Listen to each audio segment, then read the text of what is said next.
What's going on, everybody? It's Mr. Do It On. Today I'm doing my very first movie review, and in this movie review we're going to be talking about Guardians of the Galaxy Volume 2. Now, right off the top, the story was amazing. The pictures, the characters, the just everything about it was just catches your eye when you're watching it, and it really stands out. To me, it might be one of my favorite Marvel movies just because of how it kind of gets you a little bit in your feelings, as I will discuss later on in this video. But I mean, it gets you a little bit. But dipping right into the movie, we're gonna go right off top, and we're gonna talk about how right as soon as the movie starts, you get right into the battle scene. If y'all remember in that trailer, they're fighting that big. Okay, so let me be straightforward. This is gonna have spoilers in it. I'm not gonna do a video with no spoilers. This is gonna have spoilers. So if you haven't seen the movie, or you aren't gonna see the movie, just beware. I will be spoiling the shit out of shit. So y'all remember in the trailer where we get them battling that blob thing? Well, that's pretty much how the movie starts. The movie starts right there. They're getting right into the battle, and you straight up see them working on the teamwork. You know, obviously, it's 4 individuals who are working as a team, but that's just how they are. They're a bunch of a-holes. Now in this movie, Rocket Raccoon is personally my favorite character.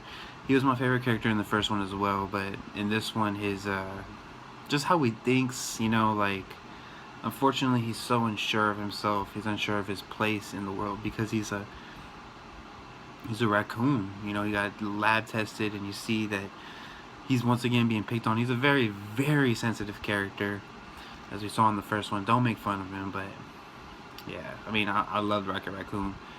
He has a plan for everything. He can come up with anything. He can build bombs out of fucking nothing.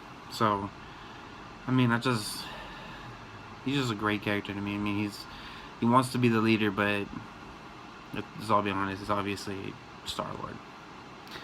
And in the movie, there's still sexual tension, love tension between Starlord, Peter Quill, and Gamora.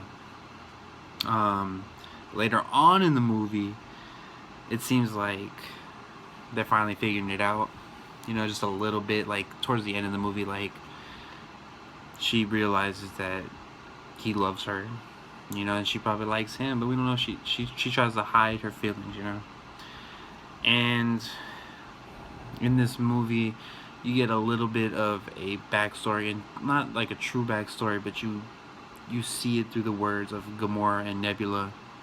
You know, them growing up, how Gamora always bested Nebula in combat, and Thanos would tear her apart and rebuild her so that she could be a better fighter.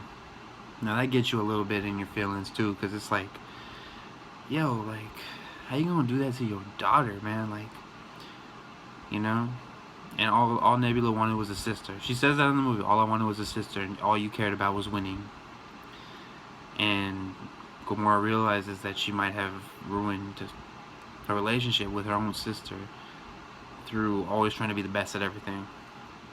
And as the movie goes towards the end, they get a little bit of closure, I guess you can say, in that they want to be, that Gamora realizes what she's done, and she wants to repair that relationship with her sister. Leading into our next character, Baby Groot. Man, I think it's so adorable, man. So cute.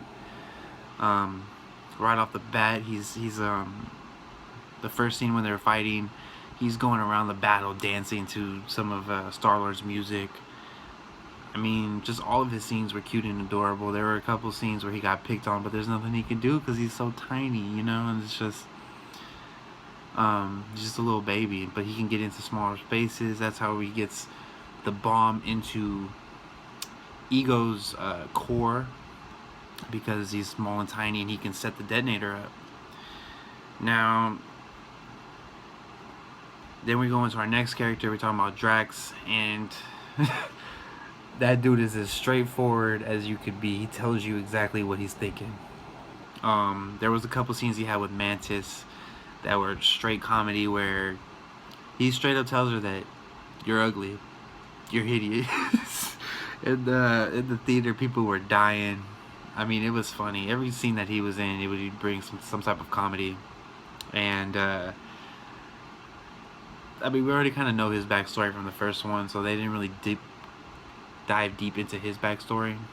But I mean, his character is obviously, he's gonna fight you. He doesn't care, and he's straightforward with you. So I like him as a character. I like his character as well. I mean, for what he is, as Starlord said in Guardians of the Galaxy Volume 1, you're a walking thesaurus. So it takes everything very literal.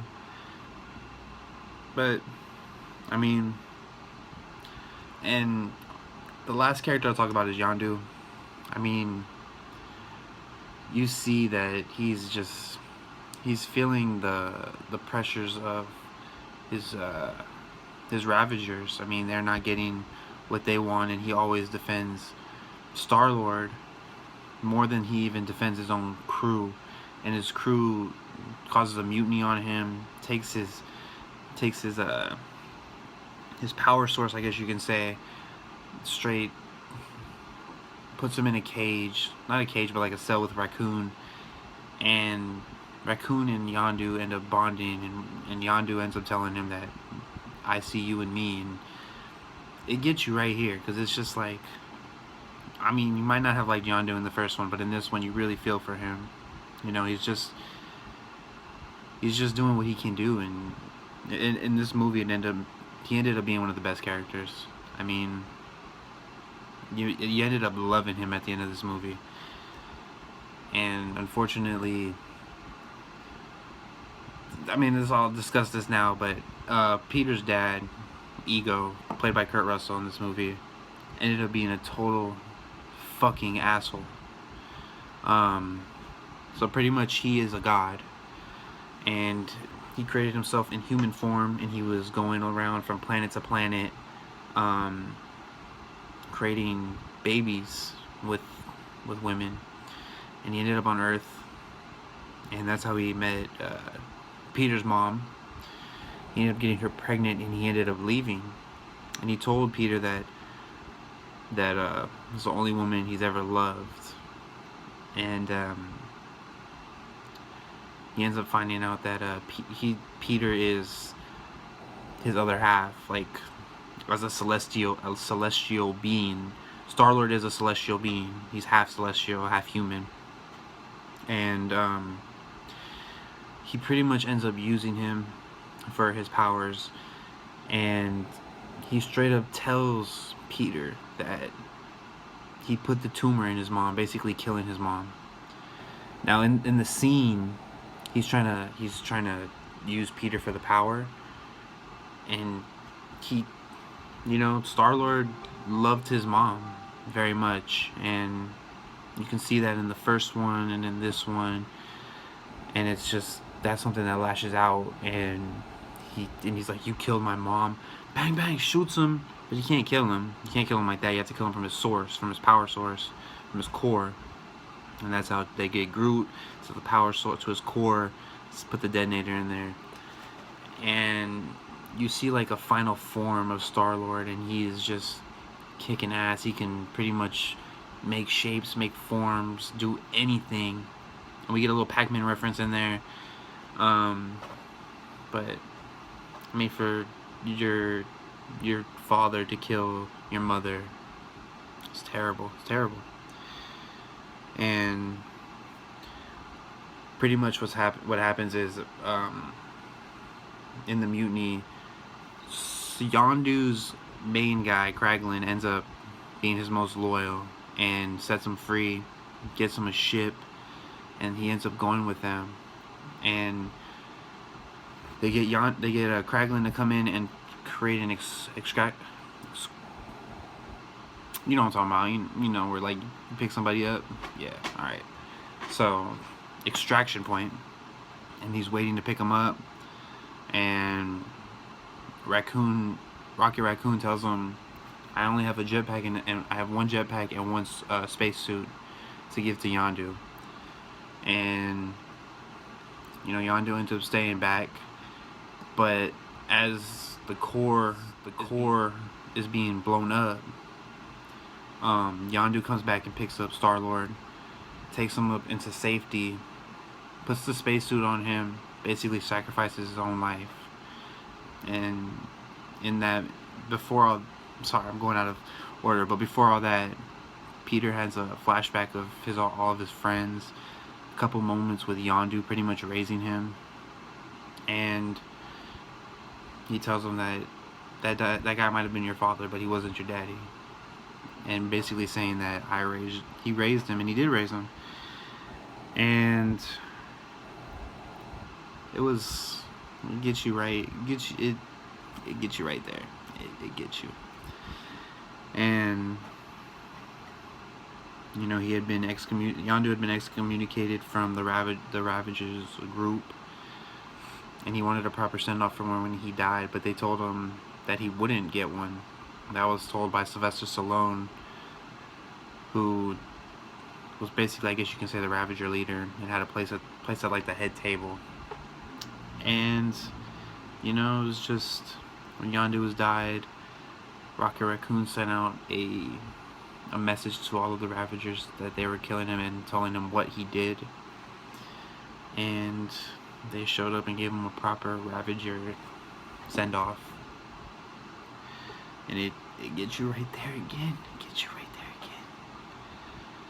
But yeah, just wrapping. I mean, another thing on Ego, he had a bunch of kids in other planets, and he was killing them because they couldn't have the power that Starlord ended up having. So he was a straight up fucking asshole. Straight up. Because in the beginning you're like, oh yeah, this guy is nice, man. He's just trying to get back with his son. But then you see that Mantis ends up telling him like what his plan is, and they stumble upon the skeletons of the kids that he's killed, and it's just of his kids that he's killed, and it's just too much. And yeah, but wrapping up here, I will say I did love the movie. I'm gonna give it a 4.7 out of 5. I would highly recommend seeing it. I mean, it was terrific, honestly. It's right up there with probably my favorite Marvel movie, honestly. And yeah, I mean, I would highly recommend seeing it. Even if you're not a comic book fan, go see it. You'll enjoy it. You know, it's a lot of fun. It's a lot of comedy. It's a lot of action. It's a lot of everything. I mean, it's overall a great movie. Go check it out, and that'll do it for me. Make sure to go ahead and like, comment, and subscribe. Comment down below if you're gonna go see it, and if you have seen it, let me know what you thought of it. I'd be glad to hear your thoughts. We can talk about it.